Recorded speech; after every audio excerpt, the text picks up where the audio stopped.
জীবন কিসের উপর নির্ভরশীল? ধনের ওপর। বৈভবের অনুভব যদি আপনি করতে চান তাহলে তা পাবেন শুধু একতার দ্বারা, সংগঠনের দ্বারা। যদি আপনাকে উদাহরণ দিই, নিজের এই হাতটাকে দেখুন, 5টা আঙুল রয়েছে। কোনো একটা বস্তুকে নিজের একটা আঙুল দ্বারা তুলে ধরার চেষ্টা করে দেখুন, বড়ই কষ্ট হবে। তখন আপনি বুঝতে পারবেন যখন এই 5টি আঙুল একত্রিত হয় তখন কোনো কাজ কতটা সহজ হতে পারে। এটাই হলো শক্তি, একতার। সব থেকে ভালো উদাহরণ যদি আপনাকে দিই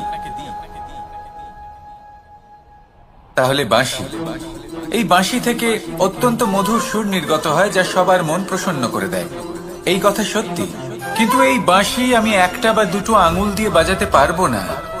আমাকে প্রত্যেকটা আঙুল ব্যবহার করতেই হবে, তবেই এর থেকে মধুর সুর নির্গত হবে যা সকলকে প্রসন্ন করবে, ঠিক কিনা?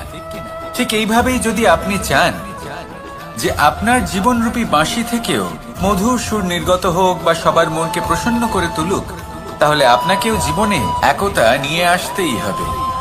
আপনি একাও কর্ম করতে পারেন, পথ চলতেও পারেন, সামনেও এগোতে পারেন, সাফল্যও লাভ করতে পারেন। কিন্তু যখন সকলে একসাথে এগোবেন, সেই পথে চলবেন, সেই কর্মই করবেন, তখন লক্ষ্যে অবশ্যই পৌঁছবেন, সাফল্য অবশ্যই লাভ করবেন। কিন্তু সেই সাফল্য এবং তার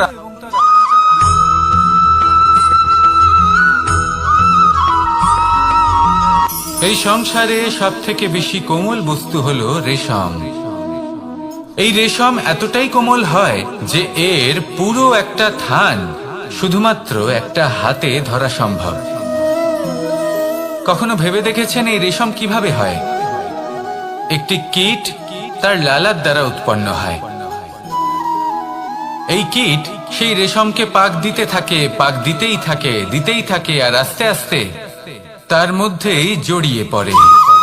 শেষে ওর এই সুন্দর অমূল্য সৃষ্টি রেশমের এই সুতো, তার নির্মাণ কার্য পূর্ণ হয়। কিন্তু তাতেই ও নিজে বন্দী হয়ে যায়। নিজেরই মায়াজালের এই বন্দী গৃহে নিজেই ফেঁসে যায়। এবার এই সুতোকে ব্যবহারযোগ্য করে তোলার জন্য এই কীটগুলিকে এই কবচের সাথেই ফুটন্ত জলে ফেলে দেওয়া হয়।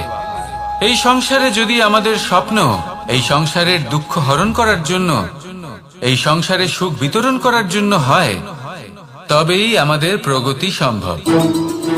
যদি আমাদের এই স্বপ্ন শুধুই আমাদের এবং আমাদের স্বার্থ সিদ্ধির জন্য হয়, তাহলে এই স্বপ্ন আমাদের অন্ধ করে দেবে, আমাদের অন্ধকারের পথে নিয়ে যাবে, আর আমরাও সেই কীটের মতো হয়ে যাব। নিজেদেরই মায়াজালে আমরা নিজেই ফেঁসে যাব, আর শেষে আমরা যদি কিছু লাভ করি তা হবে একাকিত্ব, অন্ধকারময় মৃত্যু। তাই স্বপ্ন অবশ্যই দেখুন, কিন্তু এমন ভাবে স্বপ্ন দেখবেন না যে তার এই বন্দিগৃহে আপনি নিজেই ফেঁসে গেলেন। স্বপ্ন দেখুন পরোপকারে।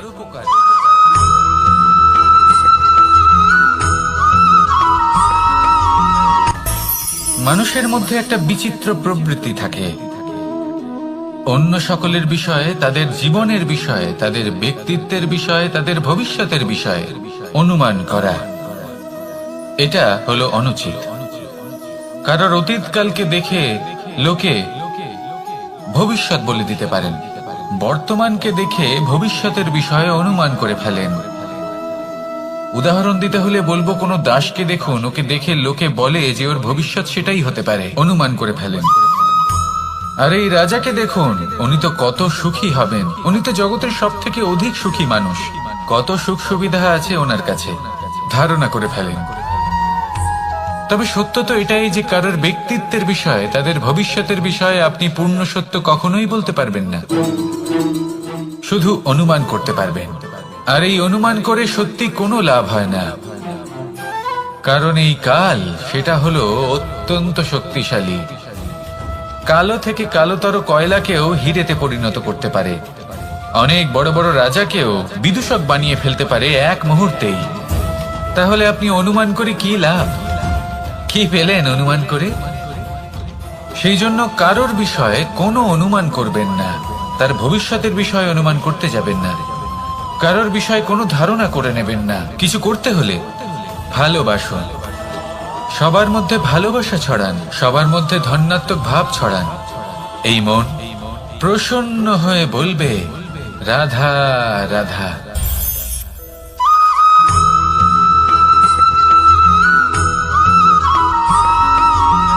পঞ্চতত্ত্বের মধ্যে দ্বিতীয় তত্ত্ব হল ধরণী, ভূমি, যাকে আমরা ধরণী মাতা বলি। এই ধরণী ধৈর্য ধারণ করে, আর এর ওপরেই আমাদের সমগ্র সংসার নির্ভরশীল। কারণ এই ভূমি সহ্য ক্ষমতা রাখে, এর সহ্য ক্ষমতা হলো অপরিসীম। সন্তান যতই আঘাত প্রদান করুক না কেন, প্রেম পূর্বক সহ্য করে, আর তার বদলে অমূল্য রত্ন প্রদান করে। সন্তান যদি হাল চালায়, তাহলে তার বদলে তাকে অন্ন প্রদান করে। এটাই হলো ধরণী। এবার এর থেকে আমরা কি শিক্ষা পেতে পারি? এটাই যে কারোর জন্য কিছু করা বা কাউকে কিছু দেওয়া মনে কোনো কামনা ছাড়াই। আর এই কথাটা বুঝে যান, যদি কারোর জন্য কামনা না রেখে বা কোনো পাওয়ার আশা না রেখে কারোর জন্য কিছু করেন বা কারোকে কিছু দেন, যদি এটা আপনি শিখতে পারেন, তবে আপনি ভালোবাসতে শিখে গেছেন। আর সেই জন্যই এই ধরিত্রীকে মাতা বলা হয়। কারণ মাতা শুধু উনি নন যিনি গর্ভে সন্তানকে ধারণ করেন, মাতা তো উনিও যিনি জীবন বাঁচতে শেখান, যিনি জীবন বাঁচার উদাহরণ প্রদান করেন। তাহলে ধরণীর থেকে এই নিঃস্বার্থ ভাব শিখুন, নিঃস্বার্থ ভালোবাসা শিখুন, আর এই ভালোবাসার সাথেই বলুন রাধা রাধা।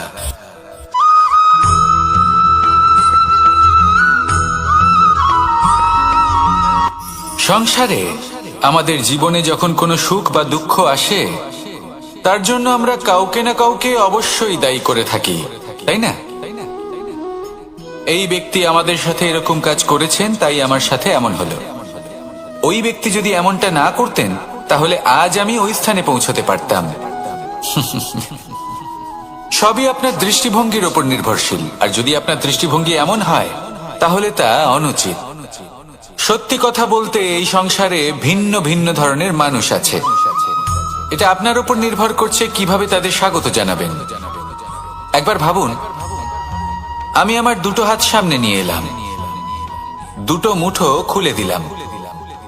দুই প্রকারের মানুষ আসবেন, কিছু না কিছু দিয়ে যাবেন। এই মুঠো যদি আমি বন্ধ করে দিই, তাহলে না কেউ আমাকে কিছু দিতে পারবে, না আমার কিছু যাবে আসবে। নিশ্চয়ই বুঝতে পারছেন এই দুই ধরনের ব্যক্তি কারা এবং তারা কি দিয়ে যান। আমি যদি নিজের মুঠো খুলে দিই, তাহলে কিছু ভালো মানুষ আসবেন, আমাকে আনন্দ, সন্তুষ্টি, জ্ঞান প্রদান করে যাবেন, ভালো অভিজ্ঞতা দিয়ে যাবেন। কোনো খারাপ ব্যক্তি যদি আসেন, তাহলে তিনিও খারাপ অভিজ্ঞতা দেবেন, যার থেকে আমি শিক্ষা লাভ করব। এই সব কিছু আমি লাভ করতে পারি। মুঠো যদি বন্ধ করে রাখি, তাহলে আমি কিছুই পাবো না। দেখুন, এই সংসারে প্রত্যেকের জীবনে এইরকম। প্রত্যেকের জীবনে সবকিছুই আছে, ভালো খারাপ দুই মানুষই আছে। ভালো অভিজ্ঞতা আছে, খারাপ অভিজ্ঞতা আছে। নির্ভর করছে আপনার উপর যে আপনি কি করবেন, এনাদের স্বাগত কিভাবে জানাবেন, কার থেকে কি বুঝবেন, কি শিখতে পারবেন, আর কোন দৃষ্টিভঙ্গি নিয়ে অগ্রসর হবেন। এটাই নির্ধারণ করবে যে আপনার জীবন কেমন হবে। আসুন আমার সাথে ভালোবেসে বলুন রাধা রাধা।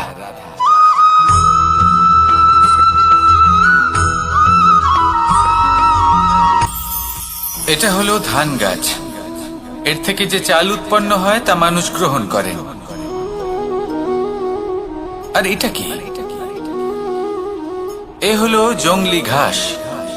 একবার ভেবে দেখুন, যদি এই জংলি ঘাস ধান গাছের আশেপাশে থাকে, তাহলে কি হবে? ধান উৎপন্ন হতে পারবে? তা উৎকৃষ্ট হতে পারবে? আমরা কি তা গ্রহণ করতে পারবো? কখনোই নয়।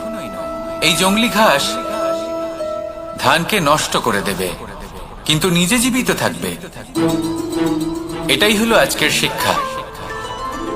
এই সংসারে যদি আপনি নীতির পথে চলতে চান, উচিত কর্ম করতে চান, সংসারকে সেবা করতে চান, তাহলে জংলি ঘাসের মতো ব্যক্তিদের থেকে সবসময় দূরে থাকতে হবে।